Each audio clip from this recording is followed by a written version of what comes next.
comportamento, boa parte do que eu estudei foi na psicologia social, mas como autônoma, assim, né, sem ter uma orientação, então eu sou muito grata à área, na verdade, e o meu objetivo aqui é fazer com que os alunos que não tiveram acesso à análise do comportamento tenham algum tipo de curiosidade, porque, ao meu ver, as áreas elas podem se complementar e podem ser muito úteis quando a gente pensa em fenômenos tão complexos como o racismo, tá? Eu preparei uma apresentação, vou colocar meu tempo aqui porque eu me empolgo às vezes, e se tiver alguma coisa muito difícil de entender, se eu estiver viajando muito, vocês podem me interromper, podem fazer perguntas, fiquem tranquilos, tá? Eu vou colocar aqui então meus slides.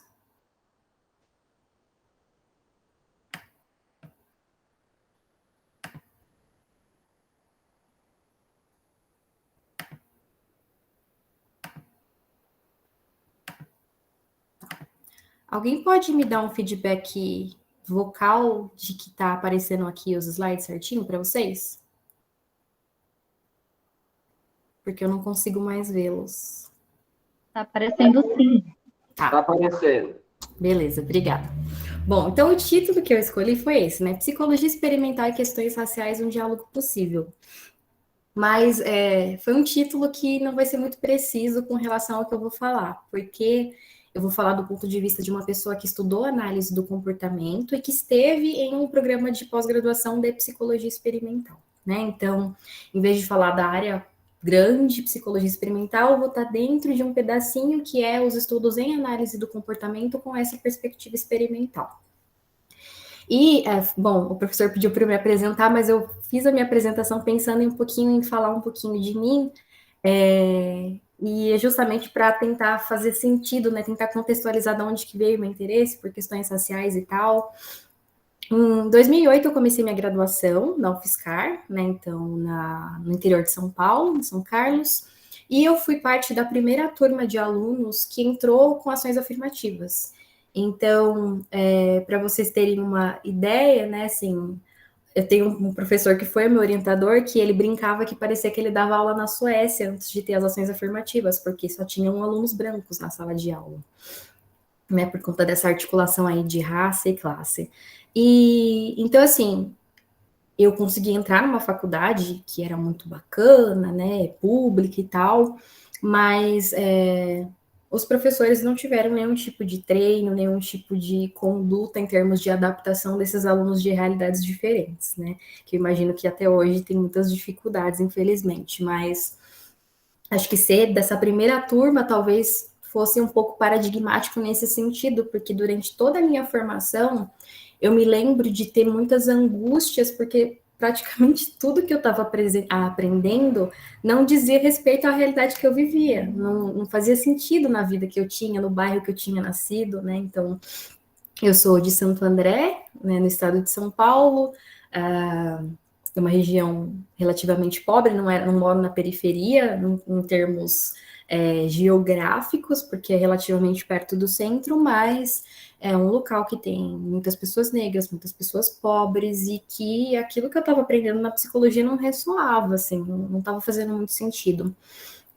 E eu lembro de fazer essas perguntas para os meus professores e muitas vezes não ter respostas, especialmente sobre temas com relação à raça e temas com relação a gênero e sexualidade, que é um outro tema que eu gosto muito. Então, eu terminei a graduação com uma sensação de que, assim, eu não queria ir para a clínica, porque eu não queria reproduzir, sabe, manter o status quo e atender pessoas que iam ter dinheiro e que iam provavelmente vir de classes sociais mais abastadas e tal. E eu tinha essa preocupação de questões mais sociais. E por acaso eu acabei gostando de pesquisa, que era uma coisa que nem todo mundo se identificou. Então eu fui começar o mestrado e aí eu fui pesquisar onde fazer e tal, e por acaso a própria UFSCar, o lugar que eu estava, tinha um professor que tinha já orientado um trabalho já na análise do comportamento, porque lá é forte a análise do comportamento, então eu tive já acesso a essas informações na graduação, eu me identifiquei e aí eu já busquei fazer um mestrado nessa área, tentando relacionar um pouquinho de uma área específica da análise do comportamento com questões sociais. E aí esse professor, chama Júlio De Rose, ele tinha já orientado um trabalho, e a gente vai lá com aquela gana, né, com aquela vontade e tal, e eu lembro que eu falei que eu queria fazer sobre racismo, e aí ele me alertou que racismo era um tema muito complexo, que talvez, né, até por eu estar também num programa de psicologia experimental, em que a gente gosta de ter controle sobre as variáveis, gosta de pegar coisas pequenininhas para poder dizer com muita certeza, né, ou com mais certeza que de fato foi efeito da nossa intervenção que causou alguma mudança, de olhar para uma coisa um pouquinho menor. E aí eu decidi fazer sobre preconceito racial. E depois eu fui concordar que, de fato, abordar o racismo, assim, entre aspas, do nada, ia ser muito difícil. Principalmente porque, quando eu comecei o mestrado, em 2013, eu fui para a literatura de análise do comportamento para ver o que tinha de produção sobre análise do comportamento e questões raciais de maneira geral. E eu não encontrei quase nada. Então eu estava muito perdida, com muito medo, porque eu falei, como é que eu vou escrever uma coisa se eu não tenho base teórica da minha própria área? Mas eu tive muita sorte de ter um orientador que valorizava muito esses intercâmbios de conhecimento, que achava muito importante a gente ir para as outras áreas para conhecer as coisas, e ele me deu abertura para ir atrás das informações, não importa que seja em outra área. Então, uma das primeiras coisas que eu fiz nos primeiros meses do mestrado foi pegar os manuais de psicologia social que tinham na biblioteca e ler, assim, principalmente focando, né, o dia inteiro, mas eu focava muito nos capítulos de formação e mudança de atitudes, influência social, né? Então, tudo que na minha cabeça podia estar relacionado aí com a questão do preconceito racial. E eu acho que foi muito profícuo, assim, essa experiência, porque eu comecei a ver que, para mim, assim, pela experiência que eu tinha na análise do comportamento e por aquele pouco que eu estava lendo de psicologia social, parecia que as áreas conversavam muito. Apesar de eu não ver literatura de fato sobre isso, eu não ver muitos professores trabalhando juntos dessas duas áreas. Mas aí eu fui meio que deixando isso assim como uma ideia na minha cabeça e segui. Né, eu vou apresentar aqui, tentar apresentar resumidamente um dos estudos que eu fiz mais para frente, mas, enfim, aí o que eu fui pesquisar foi, então, um tipo de intervenção, e aí quando eu digo intervenção é num sentido mais frouxo da palavra, porque, né, eu estava no programa de psicologia experimental, então, o tipo de pesquisa que eu fiz foi o que a gente considera translacional, ou seja, aquela pesquisa que pega o conhecimento da ciência básica e que começa a olhar para o efeito dele na sociedade, só que sem ser o outro lado da moeda que é a aplicação. Né? Então, uma coisa entre o básico e o aplicado. Que também é muito difícil, porque é uma coisa que meio você não tem um lugarzinho ali, você fica meio, não estou nem aqui nem lá. Mas, então, o que eu bolei, né, grosso modo, foi uma intervenção para crianças de 8 a 10 anos de idade, e a gente pensou em crianças, porque as crianças teriam uma história de aprendizagem mais curta do preconceito do que adultos. Então, eu fazia essa intervenção na escola e utilizava um procedimento que eu vou tentar mostrar para vocês resumidamente, que identificava, em primeiro lugar, as crianças que tinham algum viés racial, ou seja, crianças que tendiam a relacionar faces negras com atributos negativos e ou faces brancas com atributos positivos, e dar um treino para que elas aprendessem indiretamente a relacionar as faces negras com atributos positivos. Então, é uma coisa extremamente simples, como vocês podem imaginar, um treininho ali, né, uma coisa de ensino que durava, sei lá, 2 semanas, sessões de 15, 20 minutos com cada criança, um N que para a gente é considerado grande. Meu primeiro estudo teve 13 participantes, que na análise do comportamento é bastante, mas geralmente para as outras áreas 13 pessoas não é nada, né, porque a gente tem alguns raciocínios um pouco distintos, mas com resultados, assim, muito bacanas, no sentido de que houve uma redução no preconceito dessas crianças, e isso foi um dado inédito. Na área, então, nos estudos de análise do comportamento, que não era muito difícil, porque tinham poucos estudos, mas também quando a gente comparava com pesquisas experimentais de outras áreas, né, dentro da psicologia como um todo. E aí, então, no doutorado eu fui tentar aprimorar essa intervençãozinha, fiz alguns estudos e tal, seguindo nessa mesma linha, e atualmente, né, terminei o doutorado no finalzinho de 2019, E no ano seguinte eu comecei o pós-doutorado na USP agora, estudando solidão da mulher negra.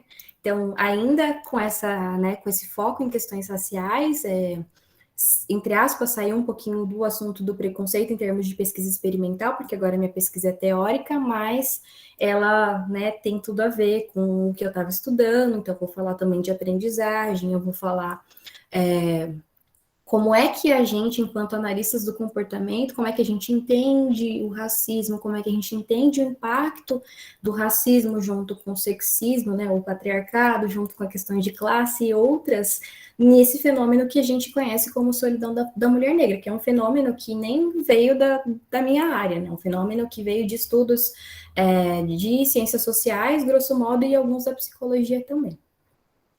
Mas então eu vou focar o que eu fiz anteriormente, tá? E aí, é meio que um recorte de experiências que eu vou trazer para vocês, mas assim, isso aqui é o título de uma apresentação que eu fiz, um minicurso que eu dei em 2017. Eu que escolhi esse título, porque era uma coisa que eu estava quebrando minha cabeça pensando que, assim, quando eu fui para psicologia social para estudar, eu achei estudos maravilhosos, assim, tinha muita literatura, assim, tem muita literatura que eu sei que, mesmo se eu me dedicar 24 horas por dia a ler, eu não vou conseguir dar conta de tudo que a gente tem, né, em termos de estudos, de pesquisas, tanto em áreas experimentais quanto não experimentais.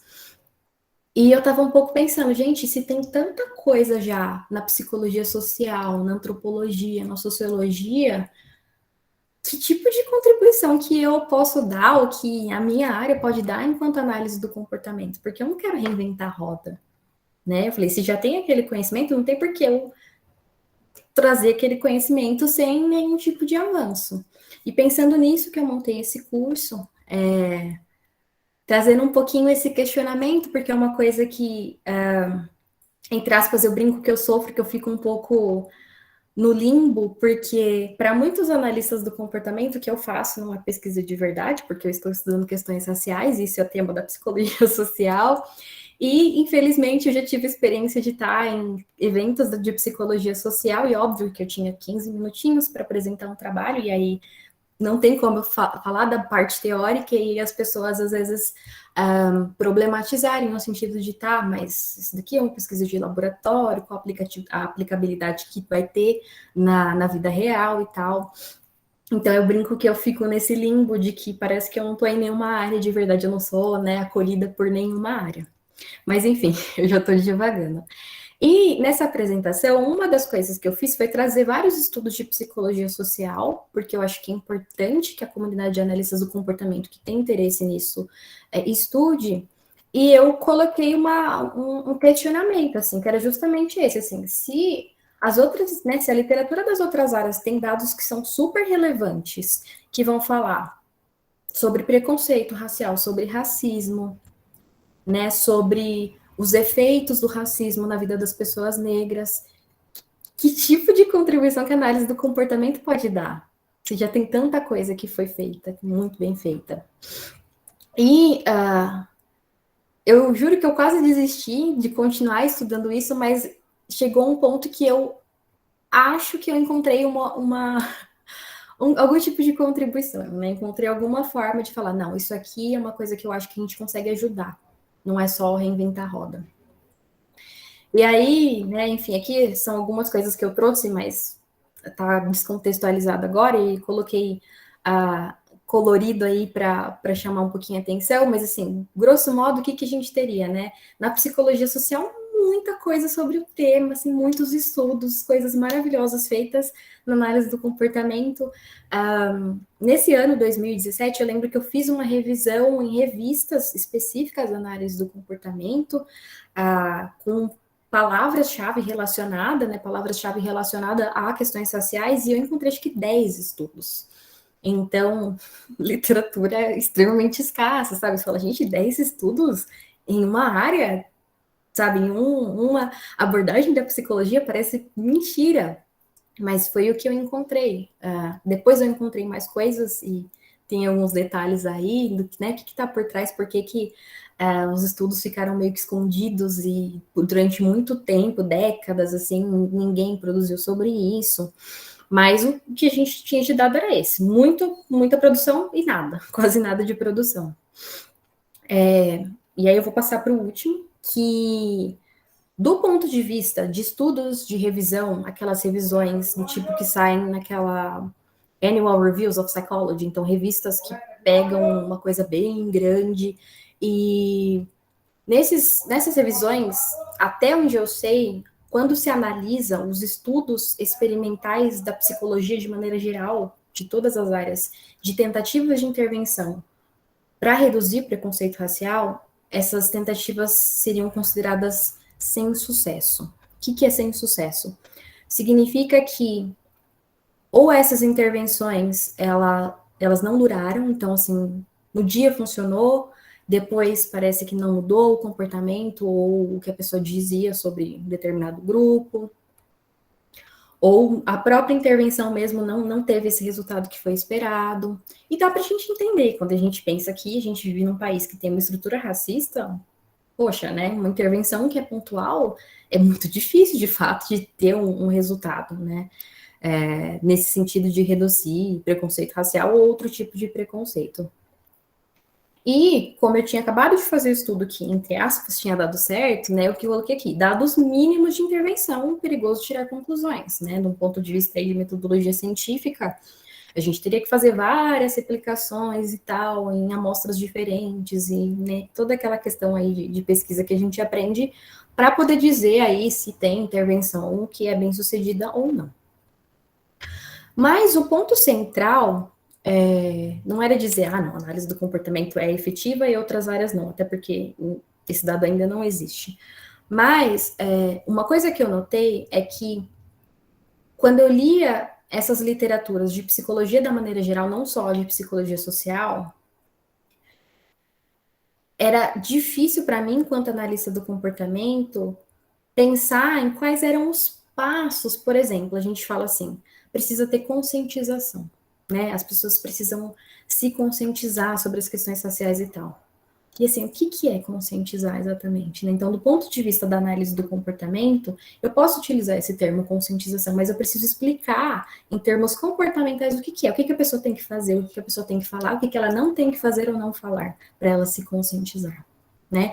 Então, grosso modo, teria, mesmo que de maneira incipiente, indicações mais precisas sobre o que é preciso fazer para mudar essas atitudes em comparação com essas outras áreas, que às vezes falavam de, tem que mudar a estrutura mental, tem que mudar o esquema mental dessa pessoa, e mas como que a gente faz isso, né?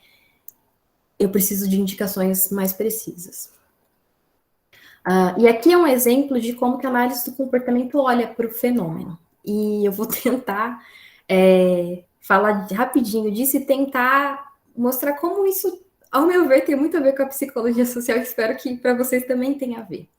Né? Em primeiro lugar, quando a gente fala de um indivíduo racista, né? Então, o que acontece? Tem alguma notícia de algum evento extremamente racista que aconteceu, e a gente fala, né? Porque aquela pessoa é racista, aquela pessoa é má, aquela pessoa é doente mental e não sei o quê. E aí parece que a pessoa considerada racista, ela possui o racismo dentro dela de alguma maneira, né? E aí isso vai fazer com que a gente às vezes culpabilize aquela pessoa, coloque ou responsabilize, talvez é o termo melhor, responsabilize somente essa pessoa, e a gente esquece que, assim, se essa pessoa é racista, ela aprendeu a ser racista de alguma maneira, porque quando a gente é bebê, os bebês não são racistas, né? Quando a gente nasce, ninguém é racista, ninguém tem preconceito, essas coisas a gente vai aprendendo ao longo da vida. Então, quando a gente tem essa perspectiva de que o racismo seria uma coisa interna da pessoa, que está dentro dela, seria problemático nesse sentido de que eu vou culpabilizar ela, eu posso, sei lá, prender ela e aí vai acabar o racismo? Não, porque o racismo tem origem social, o racismo tem a ver com o que a gente aprende em sociedade. E se existem pessoas racistas, é porque existe uma sociedade que está ensinando isso para elas. Né? Então, a questão de contexto, a questão do social é muito importante para a análise do comportamento, apesar de às vezes a gente aprender que não é, tá? Sobre isso, um pequeno parênteses, tem um professor que é da Federal do Espírito Santo, chama Diego Zílio, e ele vai publicar um artigo que eu tive o prazer, a oportunidade de ler antes de sair, que é justamente pegando livros de psicologia social que são recomendados por professores de psicologia social e mostrando como muitas vezes a análise do comportamento, ou o behaviorismo radical, que é a filosofia que dá base para a análise do comportamento, ela é mal entendida e talvez faça com que fomente preconceitos contra ela que, se fosse bem aprendida, poderia ser visto de maneira diferente, poderia ser visto como um aliado. Então, depois, se vocês tiverem interesse, eu estava já conversando com esse professor, eu falei, nossa, eu já queria falar assim, eu vou já passar o convite do Diego para o professor Alessandro, porque eu acho que seria uma discussão muito legal de ver, às vezes, coisas incorretas que a gente aprende, que a gente está sujeito, né, a aprender. Se a gente, né, se eu der uma aula de psicologia social enquanto não psicóloga social, é possível, provável, que eu fale alguma besteira, mesmo que eu não tenha essa intenção. Então, fecha parênteses, mas eu acho que seria uma coisa bacana, assim, se pudesse ter essa discussão. Em segundo lugar, né, quando a gente fica nessa coisa do, a pessoa que é racista, é a pessoa que comete o racismo e tal, a gente não consegue entender o que precisa mudar. É a pessoa que precisa mudar? O que ela tem que fazer diferente? É a pessoa ou é a sociedade, ou são os dois, né? Então, como que a gente acaba, como a gente reduz o racismo, como a gente vive numa sociedade que é antirracista? Muitas vezes a gente aprende isso, conscientização, educação, entendimento. Que, de novo, né, em primeiro lugar, essas palavras não me dizem muita coisa em termos do que eu preciso fazer ou do que eu não deveria fazer. Em segundo lugar, quando eu utilizo, né, esses termos, conscientização, né, educação e entendimento, do ponto de vista de um analista do comportamento que tem experiência em estudos de aprendizagem, a gente sabe que informação muitas vezes não é necessário, não é suficiente para mudar comportamento.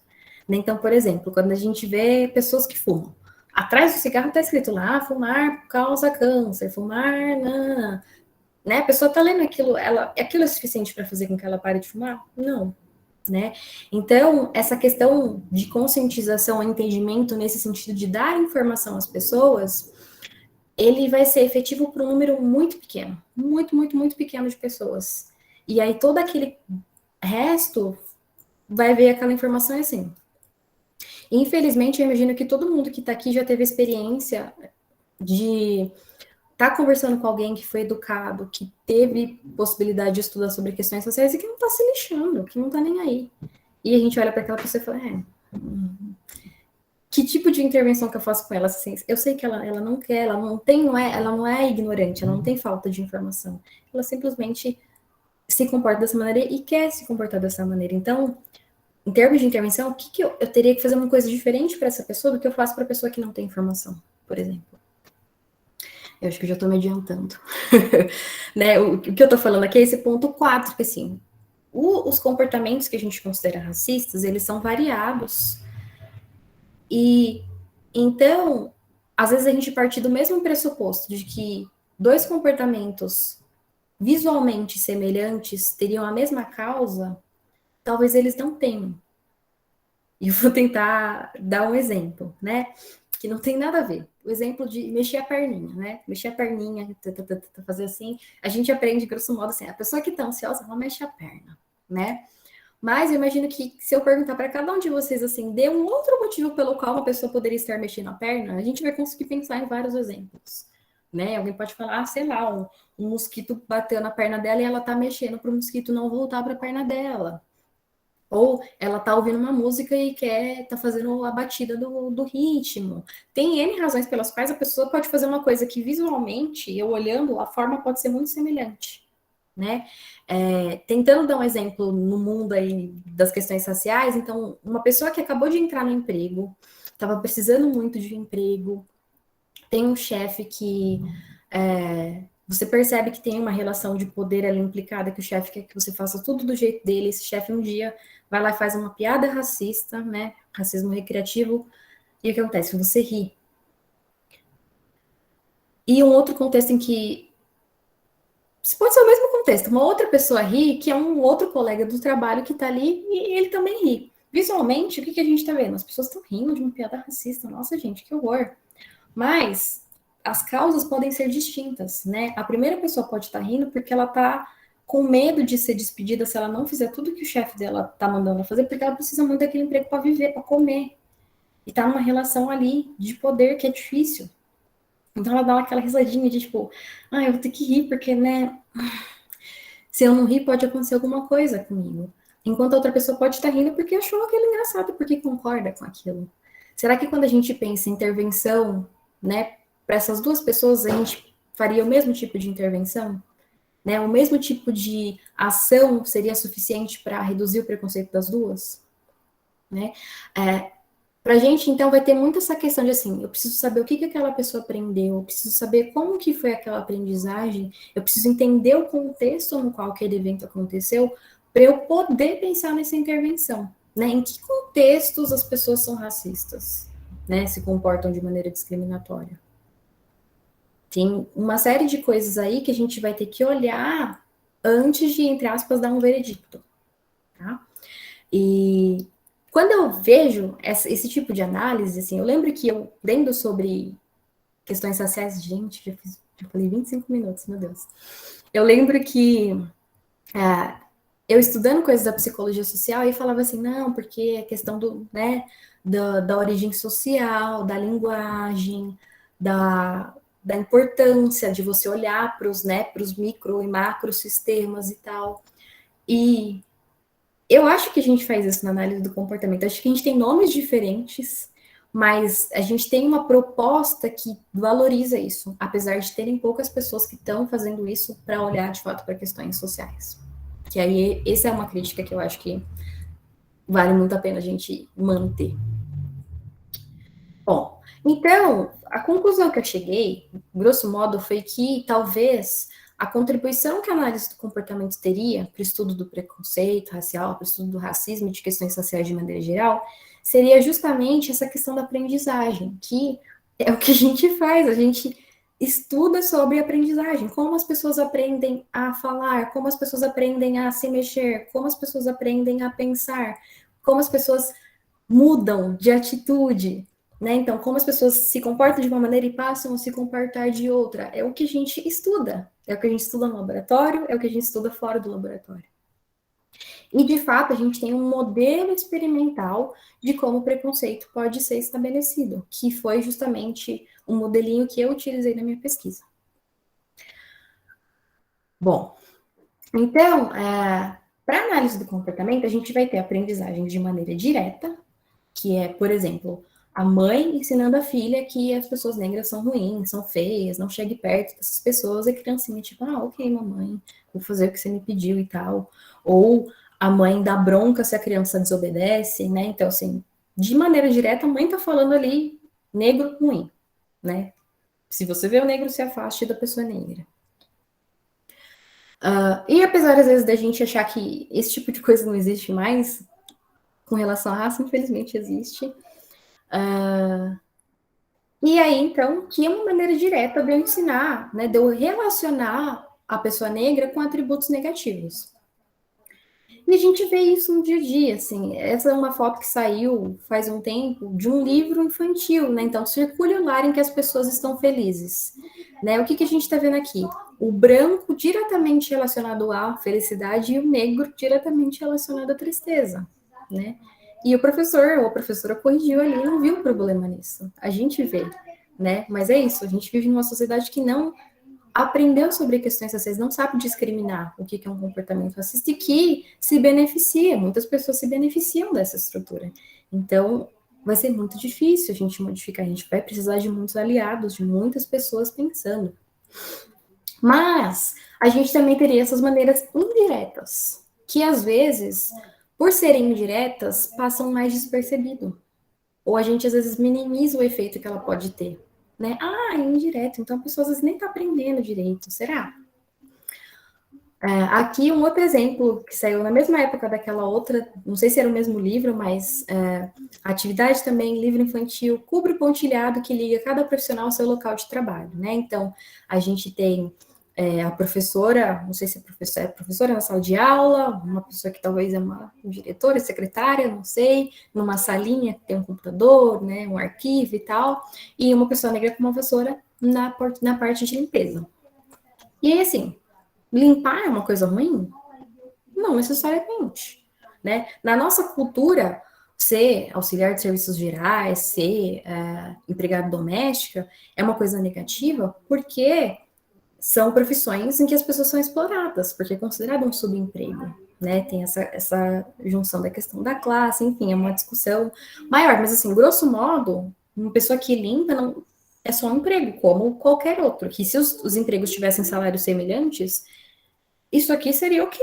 A pessoa que limpa tal, né? A pessoa com a vassoura vai limpar, a pessoa com o caderno vai ensinar e blá blá blá. Mas a gente não vive nessa sociedade, né? A gente aprendeu que limpar os serviços gerais é uma coisa ruim, é uma coisa inferior a outras profissões, que são mais socialmente valorizadas. Então, aqui seria formada uma relação indireta, em que limpeza e serviços gerais é relacionado com uma coisa ruim ou inferior, e se o negro vai ser relacionado também à limpeza e serviços gerais, logo o negro seria também ruim ou inferior, tá? E quando a gente olha para a nossa vida, né, a nossa vida enquanto pessoas que, grosso modo, brasileiros que viveram e estão crescendo na nossa sociedade, o que, que a gente vê, né? O que, que a gente consome em termos de entretenimento? TV, que às vezes hoje em dia a gente não consuma mais, mas assim, pensando no brasileiro comum, típico, TV, né? Então é isso, a criança vai para a escola, e aí o que ela aprende na escola? Esse tipo de coisa, e aí eu poderia trazer um monte de exemplos, mas imagino que talvez vocês já conheçam alguns, de como o negro é esquecido, ele é só visto como uma pessoa que foi escravizada, como se aquilo fosse a verdade e não tivesse um porquê daquilo ter acontecido. Aí a gente vai ser exposto à TV, vai assistir novela, e o que a gente vai ver nas novelas? Os negros quase sempre em posições consideradas subalternas também, né? Aprendizagem direta do negro com coisas ruins. Ah, é o malandro, é a empregada fofoqueira, né? Ou é a pessoa escravizada, que assim, não se explica o porquê da escravização, mas é a pessoa escravizada.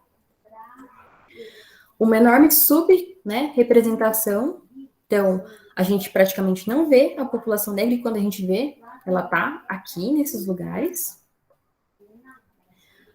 Aqui, de novo, pensando em questões de representação, protagonismo, né, em novelas, essas são as mulheres negras, né? Aqui foi uma análise aí de 94 a 2014, e essas são as mulheres negras que foram encontradas, que, enfim, poderia até ser discutido se, por exemplo, a Juliana Paz é considerada negra ou não, mas tem toda essa questão de colorismo, né? Então são negras com traços, entre aspas, mais finos e tal, né? Não tem uma negra retinta, não tem nenhum homem negro que foi considerado, que foi protagonista dessas novelas também.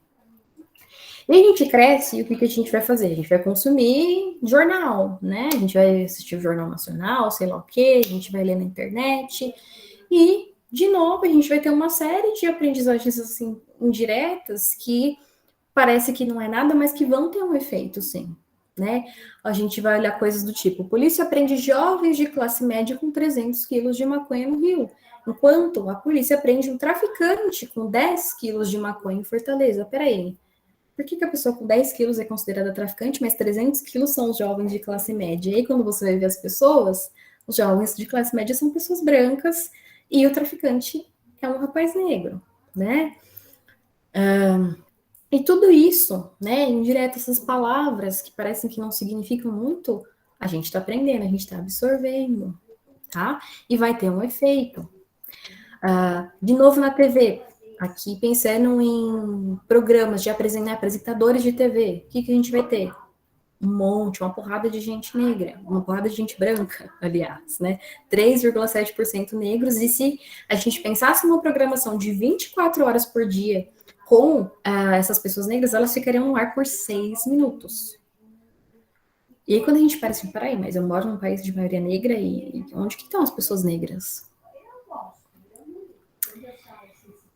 Pois é. Aí a gente vai aprendendo, né? A gente aprende a ler e tal, a gente consome jornais e tal, e a gente tem até expressões que vão relacionar o negro com coisas ruins e o branco com coisas boas, né? Então, vai meio que na coisa dos opostos, né? Então, tanto leva o negro para o lado ruim, como leva o branco para o lado bom.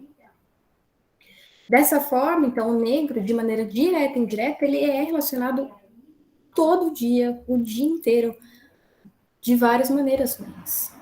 E a gente vai absorvendo isso, e a gente vai reproduzindo. É por isso que a gente fala que os negros podem reproduzir racismo, né? A gente também aprende. Não é só a população branca que aprende. A população branca aprende e vai ter privilégios. A população negra aprende e reproduz. Porque às vezes não teve a oportunidade de aprender outras coisas, né? Narrativas distintas. Bom, aí eu já tô na maior bagunça aqui na minha cabeça, mas assim, aqui é um outro pedaço de uma fala que eu fiz na USP Ribeirão Preto, falando um pouquinho sobre essa coisa da linguagem, da importância da linguagem, que às vezes a gente fala, né, não, linguagem e tal. Gente, a gente chora lendo uma carta, sabe? Como é que a linguagem não importa? Às vezes a pessoa fala alguma coisa que não fere a gente como se fosse uma agressão física. Acho que todo mundo já passou por isso, de entender que a linguagem ela tem um poder, apesar de aparentemente ser só um monte de letra num papel ou ouvida em algum lugar. Aquilo afeta a gente, né? E, porra, os movimentos sociais estão falando disso, sabe? E isso aqui que eu tô fazendo é chovendo numa olhada, eu tô falando um negócio que está sendo falado há muito tempo, né? A gente tem literatura na psicologia social e em outras áreas que vão mostrar os efeitos do racismo, tanto para as pessoas negras quanto para as pessoas brancas em termos desses privilégios, né? Dessas coisas que a população branca ganha enquanto a população negra perde. E o que acontece? A gente vive num mundo que valoriza muito a ciência, né? Ciência para lá, ciência para cá, não sei o quê. E aí aqui eu coloquei uma ciência também com aspas, porque da mesma forma que a gente tem todas essas relações de hierarquia, né, do branco ser melhor do que o negro, e etc e tal, a gente também vai ter uma hierarquização das formas de conhecimento. E aí vão ter formas de conhecimento que vão ser consideradas não científicas ou menos científicas, né, ou menos fidedignas, menos importantes e coisas desse tipo. E pesquisas qualitativas são um exemplo de pesquisa que é considerada inferior, apesar de não ser, né? E aí o que acontece? Então, a gente tem lá os movimentos sociais, porra, há séculos falando dessas coisas. A gente tem os estudiosos, né, com essas pesquisas, muitas delas de caráter qualitativo, que vão falar desses efeitos, que vão falar que é problemático, que vão falar que a linguagem importa, que vão falar que a gente vive uma sociedade racista, que vão falar um monte de coisa, e parece que as pessoas não ouvem, porque, não, porque a gente precisa de dados experimentais e tal. Né? Então, nesse contexto de supervalorização da ciência, eu acho que a análise do comportamento pode ser uma aliada porque ela traz esses dados tão aguardados por essas pessoas que estão no poder, que vão corroborar com o que está sendo falado há, sabe, milhares de anos. Então, o que a ciência nos diz sobre isso? Gente, já tá super em cima do horário. Eu vou tentar já ir direto, então, acho que para a minha pesquisa, e aí para a gente poder ter um tempinho para a gente conversar também. Mas, assim, é justamente isso. Vai parecer um pouco sem sentido, mas eu vou tentar fazer com que isso faça sentido depois. Imagine que vocês estão participando de um experimento, estão fazendo uma pesquisa, e aí vocês vão relacionar estímulos, né? Figurinhas, poderiam ser letras, poderiam ser pseudopalavras e tal. E você vai aprender a relacionar, né? Então, esse primeiro com esse segundo, o segundo com o terceiro com o quarto com o quinto. Beleza. Se eu dou um instrumento para vocês analisarem, né? Que tipo de sensações são evocadas quando você olha para cada um desses estímulos? Possivelmente, vocês iam responder, né? Podia ter coisas muito positivas, coisas mais neutras e coisas mais negativas. Possivelmente vocês iam responder mais ou menos ali no neutro. Isso aqui a evidência tem mostrado. Os estudos que a gente fez até agora mostraram. Essas figurinhas que, né, a gente olha aqui não tem um significado. Às vezes a gente pode olhar e falar, o primeiro parece uma porta, o segundo não sei o quê. Mas assim, é para ser coisas abstratas. E a gente pode relacioná-los e tal, e beleza. E aí, assim, imagina que aí no segundo bloco, você faz esse mesmo tipo de relação entre estímulos, são estímulos diferentes, só que agora tem uma face no meio deles. E essa face é alegre, né? Uma face feliz, como vocês podem ver. Nesse contexto, né, o que acontece? Se eu der essa segunda linha de estímulos para vocês avaliarem antes da pesquisa, provavelmente ela daria neutro. Mas depois que vocês aprendem a relacionar esses estímulos, eu desse de novo esse instrumento para ver como vocês estão vendo cada um desses abstratos. O que os estudos mostram é que eles se tornam positivos por conta dessa relação. E isso vai acontecer não só com os estímulos que foram diretamente relacionados, mas com os indiretamente relacionados também, tá? E é por isso que, né, quando eu falo lá da aprendizagem direta, a gente também está aprendendo. Apesar de, não, tá tão distante. Não, a gente aprende, né? E o mesmo aconteceria se fosse um estímulo ali, esse estímulo negativo da pessoa que tá raivosa, por exemplo, né? Os estímulos vão mudando a atribuição que a gente tem a eles, tá? Então, o que acontece se eu substituo essas faces, né, ou esses estímulos abstratos, eu coloco uma face, né, uma face de uma pessoa negra ou uma face de uma pessoa branca? O que acontece? O significado dessa face aqui vai passar para os outros estímulos. Então, se eu considero essa pessoa bacana, feliz, bonita, etc., esse significado passa para os estímulos. E o mesmo acontece se eu avaliar essa face como uma coisa negativa, esses negativos também vão passar para os outros estímulos. Alguém mandou alguma pergunta? Fez um barulhinho aqui? Não, fui eu. Desculpa ter interrompido sua linha, mas tem um certo ruído que está vindo aí de voz falando. Ah, tá. Só um minutinho aqui. Obrigado.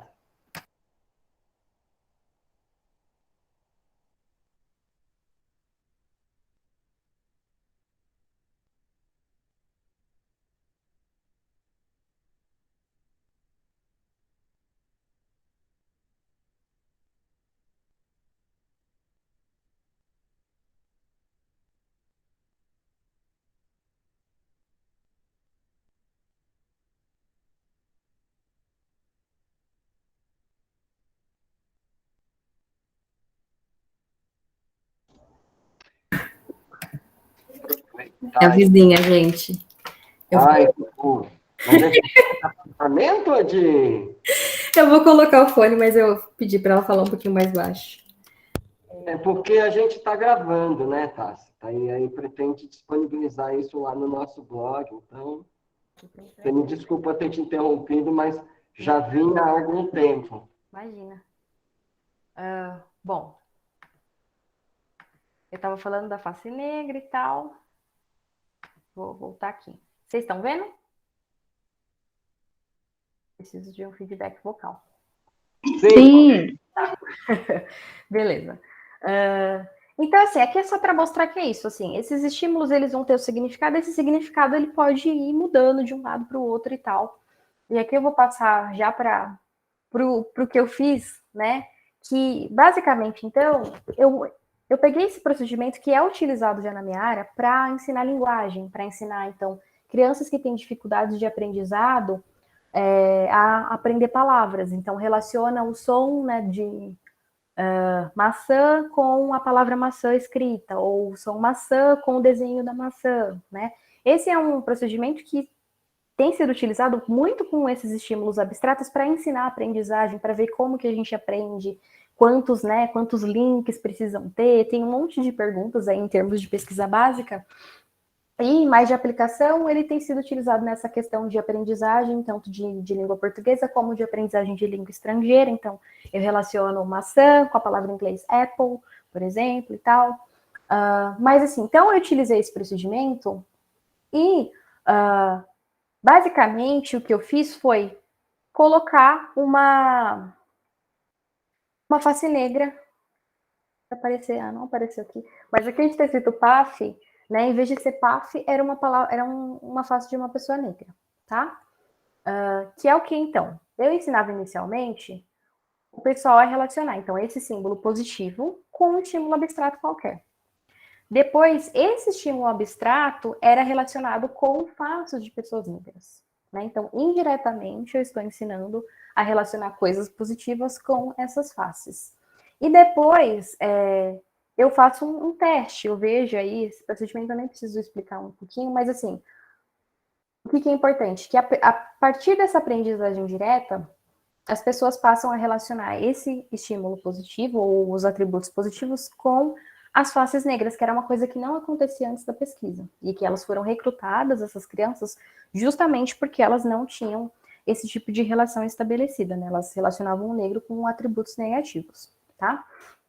E parece uma coisa muito, não sei se mecânica, não sei qual é a palavra mais adequada, mas assim, esse tipo de aprendizagem acontece, assim, eu estou convencida de que esse tipo de aprendizagem acontece, né? E que, para dar um outro exemplo, né?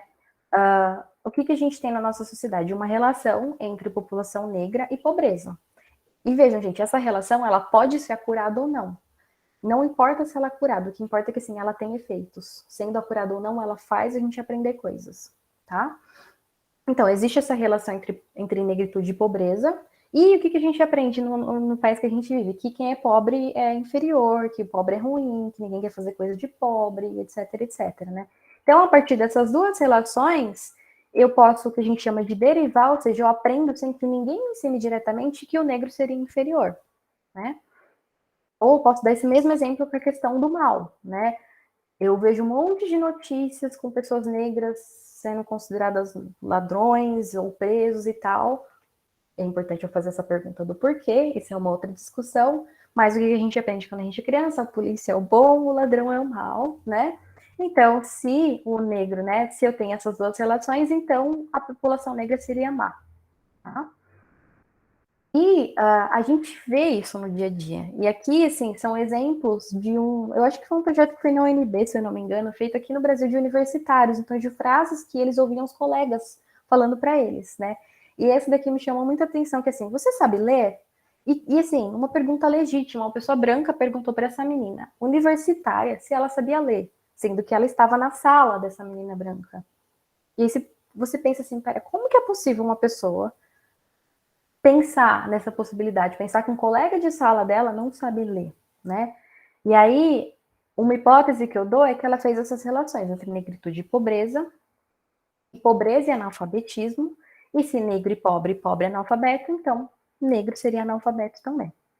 Mas tem vários outros exemplos, né? Para uma negra você é até bonita, então, de novo, aquela coisa da oposição, o negro tem que ser feio, mas para uma negra até que você é bonita. Desculpa, é que eu te vi e achei suspeito, né? Tudo indireto. Você é um negro de alma branca, né? Por que isso é problemático? Eu não preciso ter alma branca para ser uma boa pessoa. Eu posso ser uma boa pessoa sendo negra, né? E aí, então, o que eu fiz foi isso, usar essa metodologia para reduzir preconceito racial, né? Isso daqui que eu fiz, basicamente, né? Tem detalhes de procedimento, mas grosso modo foi isso. A gente foi recrutar crianças, como eu disse, que tinham algum tipo de viés para essas faces brancas ou negras, e a gente fez esse procedimento com 13 crianças, tinham crianças negras, porque sim, a gente também aprende. Mas o que a gente encontrou? Como eu estava falando, as crianças passaram a relacionar os atributos positivos com as faces negras. E isso foi uma coisa muito bacana na época, porque a gente nunca tinha conseguido um resultado desse tipo. Tem outros estudos com outros tipos de preconceitos que não conseguiram esse resultado de todos os participantes aprenderem dessa maneira, né? Então mudarem essa avaliação. E quando a gente olha para a literatura de psicologia experimental de maneira geral, a gente tem poucos estudos que vão olhar para comportamento, que não vão só perguntar, você acha que o seu preconceito diminuiu? E a pessoa fala, acho, porque tem o viés, né, o viés do pesquisador. Então, aqui são só gráficos mostrando, né, então, antes da pesquisa, o que é azul são faces brancas, o que é verde são faces negras. Antes da pesquisa, as crianças diziam, né, que as faces brancas eram positivas, as faces negras eram negativas, tinha uma diferença estatisticamente significativa aqui. Depois da pesquisa, os dois foram considerados positivos, tá? A gente fez uma replicação, a gente fez replicação dessa pesquisa, teve um pesquisador nos Estados Unidos que fez uma pesquisa nos Estados Unidos, com a população de lá, fez com população nativa também, para ver preconceito, né, de pessoas brancas com população indígena, muito legal. Os resultados estão mostrando que, de fato, esse procedimento parece ser bacana. E uma coisa que a gente notou que foi muito legal foi que, assim, o número de vezes, assim, a gente não quer ensinar ninguém a gostar de quem é negro ou de qualquer grupo que seja, Mas a gente não quer que tenha essa relação a priori, de a pessoa olhar pra gente e assim, é ladrão, é ruim, é malvado, e etc, etc. E de fato a gente conseguiu ver isso, assim, o número de redução, sabe, foi 15 vezes menor essa relação que eles faziam no final da pesquisa, na relação entre a população negra, as fotos de pessoas negras e os atributos negativos. E, alguém pode perguntar, mas você é negra, né? Isso não tem influência? Possivelmente tem, né? Coisas de influência social. A gente fez manipulações de experimentadora negra e branca para ver se tinha mudanças. A gente fez um teste de manutenção 6 semanas depois da intervenção, que para pessoas de pesquisa aplicada pode parecer nada em termos de tempo, mas para uma pesquisa básica é muito tempo, então é considerado bastante relevante, né? A gente tem tentado aprimorar esse procedimento. E, grosso modo, agora para fechar a apresentação, eu acho que essa pesquisa, né, para além, então, dessa contribuição da coisa da aprendizagem, ela vai mostrar, então, de maneira, entre aspas, científica, né, ela vai mostrar com dados, que são tão pedidos aí, como é que coisas que os movimentos sociais estão falando há muito tempo de visibilidade, de representatividade, como isso influencia de fato, né? Ou seja, que se eu aprendi em algum momento da minha vida que aquele grupo é negativo, eu posso aprender outras coisas também, né? É difícil eu desaprender, mas eu consigo aprender novas coisas. E aí, quando a gente tem essa exposição, né, que está sendo crescente, que bom, mas que, né, aquela coisa, quando eu era criança não tinham bonecas negras nas lojas, mas a gente está crescendo e está vendo, nossa, médicos negros, cientistas negros, escritoras negras, né, pessoas de destaque em suas áreas do conhecimento que são negras, que é uma coisa que existia, sim, mas que às vezes a gente não tinha esse contato. E então, cada vez a gente precisa desse contato maior, a gente precisa dessas estratégias em termos de ações afirmativas, né? Porque essa coisa do simplesmente ver a pessoa, do ter as pessoas negras em várias áreas do conhecimento, isso vai influenciar, né? É aquela coisa, parece uma coisa tão indireta, tão longe, não sei o que, isso influencia, né? E a pesquisa, por mais básica que ela seja no que eu fiz, ela consegue mostrar um pouquinho desses alcances, de como que as coisas podem mudar quando a gente é exposto a relações positivas, né? É possível que aquelas crianças não tiveram sido expostas a relações positivas entre população negra e atributos positivos, tá? Aqui são só mais fotos de pessoas, porque eu admiro todas elas e tal, mas grosso modo, então é isso. A gente tem essa relação que foi estabelecida, né, historicamente, entre o negro e atributos negativos, né? Mas eu consigo também aprender que a população negra, né? Talvez eu não vou esquecer dessa aprendizagem que eu já tive, mas eu vou aprender. Não, pera, são cidadãos, cada um está pagando suas contas, cada um está cuidando da sua vida, são pessoas competentes, são pessoas alegres, que podem ser felizes, que podem ser bem-sucedidas, que podem ser amadas, e tudo isso é bom, e aí todas essas coisas boas também, né, a gente fala que se transferem, ou seja, como aquele exemplo dos estímulos abstratos e da face, então como aquela valência, né, aquela atribuição que eu dava para aquela foto passava para os estímulos abstratos, essas atribuições positivas, mesmo que indiretamente, elas também vão passar para as pessoas negras. E isso pode fazer com que eu veja a população negra de maneira diferente, com que, né, a sociedade, entre aspas, veja a população negra de maneira diferente e trate ela de maneira diferente também, tá? O branco ser considerado ideal é problemático em si? Eu acredito que não, né? Eu acho que o que é problemático é o quê? Que a gente aprende opostos, a gente coloca o branco como a única possibilidade de ser o bom, o bonito, o bem-sucedido, etc. E isso acaba sendo ruim, porque se um só é bom, todos os outros vão ser ruins. Todos os grupos não brancos são considerados ruins, e aí de uma maneira hierárquica também, né? Então, fechando aqui, quando a gente fala, né, conscientização, educação, representatividade, são coisas muito importantes, né? Eu não estou negando que elas são importantes, mas eu acho que a partir do ponto de vista da análise do comportamento, a gente conseguiria tentar operacionalizar esses termos ou colocar no papel o que é a conscientização em termos de comportamentos, em termos do que eu devo fazer, do que eu devo falar, do que eu não deveria fazer, etc. Né? E esse nosso olhar para a aprendizagem, como que ela ocorre, como que ela pode ser modificada, ela pode ser uma aliada na psicologia social para pensar um pouquinho essas questões de preconceito, de racismo, de discriminação, né? E que, assim, a linguagem importa, a visibilidade importa, a representatividade importa, né? Os movimentos sociais estão falando disso há muito tempo. Né? A gente tem os estudos também em várias áreas falando disso, que são, às vezes, vistos como não científicos e tal, mas, assim, entre aspas, agora tem esses dados também que vão ser aliados dessa maneira, né? Vão mostrar que, assim, agora você pode se convencer, agora que tem o dado, entre aspas, né? Você está convencido de que, de fato, o que as pessoas estão falando há muito tempo importa de verdade, faz diferença? Acho que era mais ou menos isso que eu queria falar.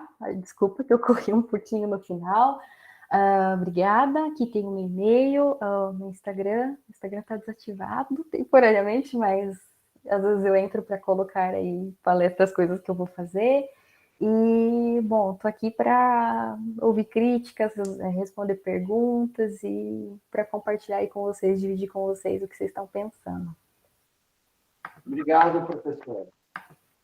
Imagina.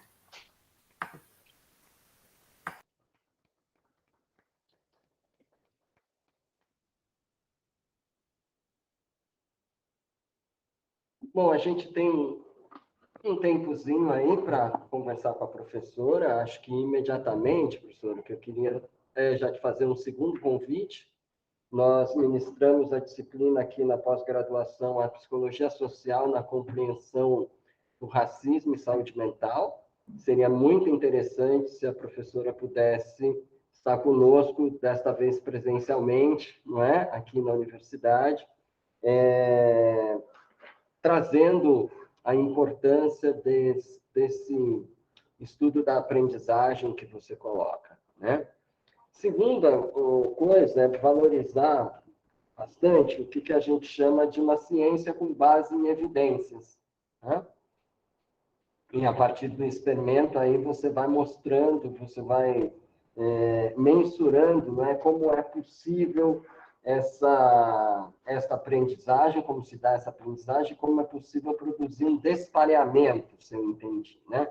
Um despareamento dela e a importância, né, do que é chamado de contexto, comportamento, consequência. Se eu ainda domino alguma coisa sobre CCC, contexto, comportamento e consequência. Mas a reflexão que eu quero trazer para você, pedir a sua reflexão, diz respeito ao que eu vou chamar da resposta brasileira da análise do comportamento às relações étnico-raciais. Tá? Porque se a gente pensar que a análise do comportamento nasce nos Estados Unidos, e que os Estados Unidos é uma sociedade muito racializada, com um letramento étnico-racial muito grande, eles são tão racializados que eles têm que inventar uma categoria racial chamada latino, né, para diferenciar ali da racialização produzida com a população negra. Isso quer dizer que a análise do comportamento ela tem tradição nos estudos de relações étnico-raciais, né? Quando os psicólogos sociais fora do Brasil e da América Latina, na Europa e nos Estados Unidos e no Canadá, eles estão muito mais próximos da psicologia experimental e cognitivista do que da psicologia psicossociológica e da psicanálise, né? Então, e essa seria a questão, né? Pensando que a análise do comportamento tem uma enorme tradição, tem tradição e consistência nos estudos de relações étnico-raciais, que a gente já leu vários experimentos também aqui ao longo dos anos, né? Estou me lembrando de vários agora, de pareamento com palavra, com face de animal, e depois despareamento, trabalhando com população negra, asiática e branca, mas o que é fundamental? Você acha que a resposta brasileira da análise do comportamento é uma resposta mais universalista dos fenômenos culturais? Ah, é uma ótima pergunta. Eu não sei se eu consegui entender bem a pergunta, na verdade, mas assim, não sei se eu vou falar besteira. O que eu noto, assim? Eu concordo com você sobre tudo que você falou, né? Dessa questão da tradição e tal. E é uma coisa que eu também, né? Quando eu tive acesso aos estudos decoloniais, eu comecei a pensar um pouquinho nisso, assim, nossa, será que por vir dos Estados Unidos e tal, porque todas essas questões é um tipo de conhecimento que eu não deveria utilizar, ou tá muito, né? Tem todas essas questões ali que às vezes eu não tô vendo problemáticas. E aí, assim, a resposta que eu encontrei é que, assim, para mim, a análise do comportamento, ela é um instrumento. Né? Desde que eu comecei a estudar questões sociais, eu sempre falo que eu estudo são questões sociais. A análise do comportamento é a metodologia, o instrumento pelo qual eu estou utilizando, eu estou estudando essas questões.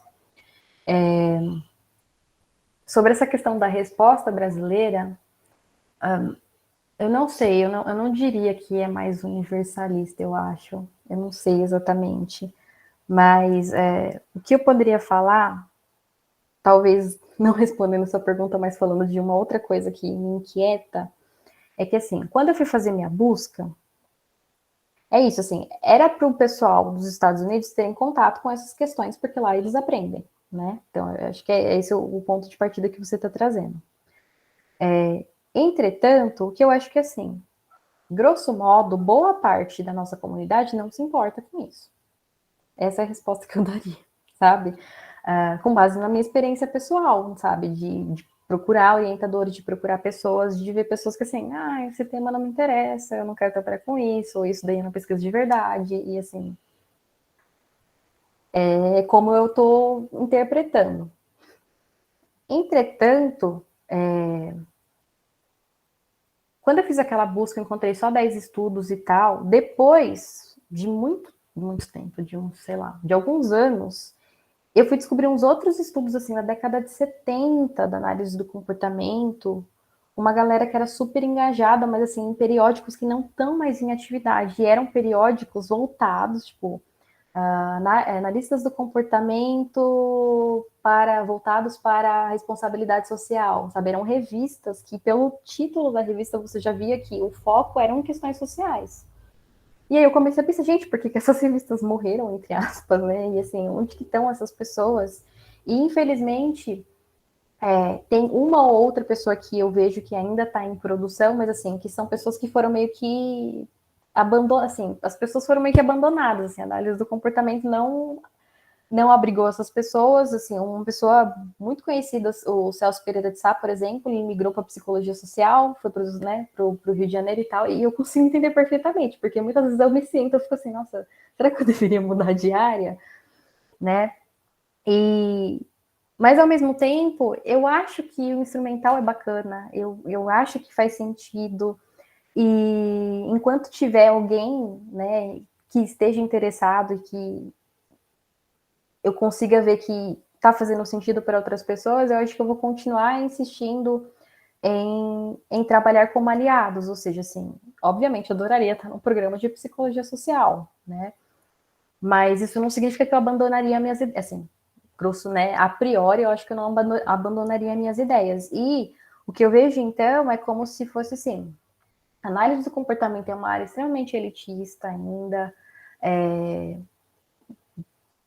grande parte da comunidade não se importa com essas questões, o que eu vejo são ilhas de interesse. Então, vamos estudar feminismo, vamos estudar questões de classe, vamos estudar questões sociais.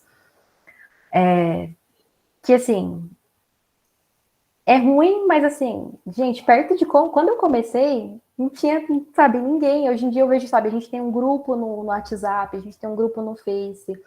Eu tento ir para os estudantes, assim, eu vejo estudantes interessados em estudar essas questões, que eram coisas que na minha época não tinha, sabe? Eu levantava a mão e perguntava, ninguém queria discutir essas questões. Então, isso me motiva muito para continuar, porque eu imagino que se tiverem estudantes que ainda estão interessados nessas questões, eles, sabe, eu acho que é uma oportunidade, assim, a gente tentar mostrar para a área que, assim, isso daqui é importante sim, e, assim, se você quer ver isso ou não quer, é problema seu, eu vou continuar estudando sobre essas questões, assim, e tentar, da maneira que eu posso, fazer com que essas mudanças, elas não fiquem no plano da pós-graduação, ou seja, eu fiz, me formei, acabou minha pesquisa. E aí eu preciso trabalhar, eu preciso de dinheiro, porque eu sou pobre. Então, sim, existe a possibilidade de eu ter que mudar de área e tal, mas assim, de tentar fazer mudanças na base, na graduação, na própria graduação. E lá na UFSCar, por exemplo, eu estou até hoje tentando colocar uma disciplina na graduação, que assim, eu não tenho apoio, infelizmente. Tem poucos professores que me apoiam, que acham importante, mas todo ano eu vou lá com a minha folhinha, gente, meu requerimento de ter uma disciplina de questões raciais, assim, nem é na análise do comportamento, sabe? Porque eu acho que isso é uma outra coisa, eu acho que a gente precisa mudar na base. Mesmo quando a gente olha a psicologia de maneira geral, as graduações de psicologia aqui do Brasil, a gente praticamente não estuda questões sociais. Tipo, a USP é uma das exceções de ter uma disciplina específica. E foi muita luta para isso, sabe? Então, eu não sei, é muito complexo. Cada hora eu penso uma coisa, mas grosso modo eu acho que é isso, assim. Eu vou tentar insistir. Eu não acho bacana essa coisa da universalização, porque, né, cada cultura é uma cultura, vão ter questões diferentes, eu preciso levar em consideração essas questões, e vou tentar fazer o possível para olhar para a realidade brasileira aqui e tentar trazer as contribuições que eu consigo e ter essas pessoas que tem algumas que estão aqui assistindo, que, né, são da análise do comportamento, que têm estudado análise do comportamento e pensado em questões raciais, e ver pessoas de fora também, porque eu acho que se tiver essas alianças, é muito mais provável de ter um impacto, sim, significativo do que essa coisa de, você faz, você forma e acabou, e aí daqui 5 anos tem um outro aluno que tem interesse e faz a mesma coisa, sabe, de conseguir criar um programa mesmo de pesquisa. Eu não sei o que acontece, que parece que relações étnico-raciais têm passado em branco na análise do comportamento brasileira, e sendo que não isso não reflete nem a historicidade, né? Me lembro da professora Teia e da professora Malha, quando sai aquele estudo da curva do sino, elas são as únicas que se posicionam. Eu não vi o Conselho Federal de Psicologia se posicionar em relação àquilo, eu não vi as faculdades de psicologia se posicionarem, mas são elas que fazem o estudo e vão apresentar, né? Esse é um caso conhecido, né? Elas vão apresentar e aí as pessoas não falam nada no congresso, só saem da sala, né? Então, só para mostrar aí que a análise do comportamento tem, sim, uma bela contribuição para dar nesse campo, né? Acho uma pena você ter um laboratório de estudos de fenômenos culturais e esse tipo de tema não aparece com a devida focalização e com a devida nitidez necessária, né? Olha, nós temos aí a possibilidade de ouvir mais 2 pessoas antes da gente encerrar, e uma que se manifestou foi a Rosa Duarte. Então, Rosa, eu gostaria que você mostrasse sua imagem aí, abrisse seu microfone e fizesse sua pergunta. Olá, eu só queria agradecer mesmo, muito agradecimento por tanto conhecimento, eu acho que não deve ter sido muito fácil mesmo, e eu concordo plenamente com o que vocês estão trazendo sobre a análise do comportamento estar presente nessas questões, porque é agregar, né? É super importante. Eu, enquanto analista do comportamento, eu sinto também essa necessidade, essa falta, mas eu fico muito feliz de terem pessoas como a Tasta. Estou realmente emocionada, gente. Obrigada, muito obrigada. Foi maravilhoso. Parabéns.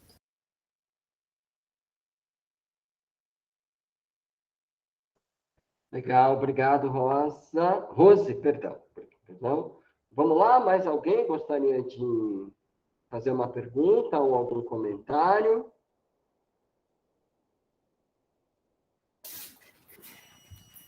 Oi, posso fazer uma pergunta ainda? Sim? Tudo bom, Tássita? Adorei também, muito, me diz muito porque eu venho de uma linha de pensar teoria cognitivo-comportamental, então o tipo de pesquisa que você faz para mim é muito significativo. E aí eu estou no doutorado, estou revendo meu projeto e estou trabalhando com alguns construtos que tangem a sua área, como por exemplo locus de controle ou alta eficácia. E aí eu queria saber da sua experiência, como que é para você essa questão da determinação de um construto em psicologia? Qual é a sua estratégia para pensar isso, obviamente, no âmbito, né, das questões raciais? Eu não sei se eu entendi a sua pergunta. Você consegue especificar um pouco mais, assim? Ah, sim, claro. Até pensando também, você se apresenta como analista de comportamento, né? Mas acho que é muito próximo da ideia da discussão de comportamental cognitiva, correto? Ou você diria que fica só dentro mais do campo de comportamento, da comportamental em si? Comportamental, é. Ah, tá. Então, eu vou pensar, então, a minha pergunta na forma de categoria de análise. Por exemplo, você fez essa pesquisa que você nos apresentou, a categoria de análise principal ali, enquanto você está fazendo as associações, qual é a categoria que você trabalha e como você determinou essa referência? Você está fazendo associação, então eu imagino a categoria de análise é associações positivas, é condicionamento. Na nossa área, a gente chama de relações. Mas, assim, entre aspas, a mesma coisa. Eu não sei se tem, né, alguma explicação diferente, mas é relacionar. A gente está trabalhando com relações, então, relações entre estímulos. Né? Então, não é aquela coisa de estímulo e resposta antiga do behaviorismo metodológico, que foi abandonado há muito tempo, mas de relações entre estímulos mesmo, e como que essas relações entre os vários estímulos fazem com que a gente se sinta de maneiras diferentes, ou com que a gente se comporte de maneiras diferentes, ou que a gente pense de maneiras diferentes, etc. Não sei se eu respondi essa pergunta. Assim, perfeito. É uma outra forma realmente de abordar a metodologia, mas era exatamente isso, era sobre a metodologia. Obrigado. Imagina. Obrigado. E aí vamos ouvir aqui o Luciano de Sá, que também pediu para se manifestar. Vamos lá, Luciano, a palavra é sua. Boa noite. Boa tarde, gente. Caramba. Boa tarde, gente. Parabéns a todos aí na organização desse lindo evento. Parabéns mesmo. E eu estou feliz de estar aqui com a minha irmã Tácita, né? Eu tenho a liberdade de chamar ela de irmã, ela sabe por quê. Eu sou um divulgador científico do trabalho da Tácita, cara. Eu levo o nome da Tácita aonde eu vou. Sabe, em toda discussão assim de sensibilização antirracista, eu uso os trabalhos delas, claro, sempre falando assim nela, né, e compartilhando com quem quiser para conhecer os trabalhos dela. Toda a produção acadêmica da Tácita é uma grande contribuição. E quando eu conheci a Tácita, foi os ponteiros do relógio se abraçaram e apontaram para o céu, assim, cara, porque foi um divisor de água, porque eu realmente me sentia muito solitário na análise do comportamento, que sim, é elitista, é embranquecida, e a nossa comunidade é extremamente arrogante e invalidante, sabe? E é real isso, não é papo de lamento, não, é real, é real. E aí, quando eu vi a Tácita, sabe, lá no Boteco Behaviorista, sabe? Aí eu falei, nossa, essa menina falando isso, tal, pô, não tô só. E aí fui atrás, li tudo. Aí depois eu conheci a Samara, e aí a Samara me abriu um leque, assim, de um grupo chamado Enegrecendo a Análise do Comportamento, e ali tem o Tiago Cabral, e tem a Cíntia Milanese, tem uma nata de gente maravilhosa, sabe, que todo mundo precisa conhecer. No Instagram também a gente está lá atuando, e tem o Saúde Pop Negra, que é da professora Jeane Tavares, que, pelo amor da ciência, gente, conheçam esse perfil, essa mulher contribui muito, mas muito mesmo, muito. E é lindo ver o trabalho da Tasta, sabe, dialogando com outras áreas, e é legal essa coisa da gente sair de uma análise do comportamento preciosista, que só conversa consigo mesmo, e a gente poder hoje trazer diálogo, sabe, de Grada Quilomba, dialogando com análise do comportamento, o que Lélia Gonzalez falou lá atrás, a gente poder dizer aqui da nossa linguagem também, no nosso português de analista do comportamento. E eu estou muito feliz de estar nesse momento aqui, podendo ver a Tácita aí falando, porque eu não me canso de ouvir a Tácita, Eu não me canso de ler a Tácita, eu não me canso de citar a Tácita Misael, essa grande intelectual, mulher negra brasileira da análise do comportamento. E se a universidade não está colocando a sua disciplina, Tácita, é uma pena. Isso confirma o atraso que esse país se encontra. Isso confirma a vala de ignorância que esse país se encontra, o atraso, sabe? Porque tem tanta intelectualidade negra maravilhosa que poderia estar aí enchendo essas universidades da nossa cultura maravilhosa, do nosso conhecimento, da nossa ciência, até a nossa filosofia, porque a filosofia não nasceu na Grécia, né? Nasceu em Kemet. Então, desabafos à parte, te amo pra caramba, minha irmã, e eu te levo aonde eu vou, sabe? E eu estarei lá no canal dos Berrecas, numa live em maio, e eu vou falar de você. A live, o tema é Tácita Misael e análise de comportamento. Sua diva maravilhosa. Beijo e parabéns aos organizadores desse evento.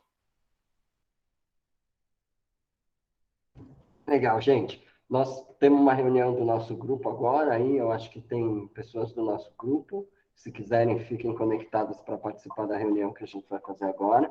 Queria muito agradecer, Tácita, a sua generosidade de contribuir com esse conhecimento para nós, extremamente valioso, só para você ter E vou deixar para um outro momento um debate que a gente vai fazer, talvez para a disciplina, né?